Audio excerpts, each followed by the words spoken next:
ৰাজ্যৰ চৌদিশে এতিয়া নিৰ্বাচনী বতৰ শাসক বিৰোধী ব্যস্ত নিৰ্বাচনী প্ৰচাৰত তাৰ সমান্তৰালভাৱে বাওঁখুংক্ৰী বিধানসভা সমষ্টিৰ এনটিৰ প্ৰাৰ্থী ৰূপম ৰায়ৰ হৈ নিৰ্বাচনী প্ৰচাৰ চলাই সাগ্ৰামা মহিলাৰীয়ে ৰাইজৰ ব্যাপক সঁহাৰিত আনন্দিত দলীয় নেতা কৰ্মী আজি গোমা পৰিষদীয় সমষ্টিৰ অন্তৰ্গত গোৱাবাৰীত বিপিএফ দলৰ এক বিশাল জনসভা অনুষ্ঠিত হয় বাওঁখুংক্ৰী বিধানসভা তথা গোমা পৰিষদীয় সমষ্টিৰ অন্তৰ্গত গোৱাবাৰীত 20 সহস্ৰাধিক বিশাল জনতাৰ উপস্থিতিত হেলিকপ্টাৰ যোগে আহি প্ৰাৰ্থী ৰূপম চন্দ্ৰ ৰায়ৰ হৈ প্ৰচাৰ চলাই বিটিচিৰ প্ৰধান সাগ্ৰামা মহিলাৰীয়ে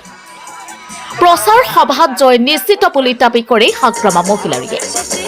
সভাত বিটিচিৰ ইএম ডেৰ হাছান বহুমতাৰী